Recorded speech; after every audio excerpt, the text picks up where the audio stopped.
देहूच्या इनामदार वाड्यामधून तुकाराम महाराजांच्या पालखीचं प्रस्थान होणार आहे आणि आज पालखी आकुर्डी इथल्या विठ्ठल मंदिरामध्ये मुक्कामी असणार आहे।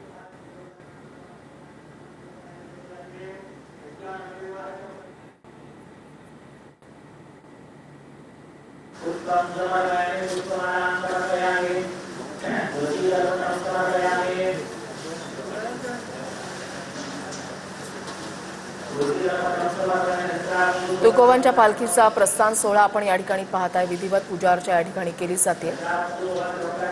एक आनंदाचं आणि उत्साहाचं वातावरण सर्व वारकऱ्यांमध्ये पाहायला मिळतंय।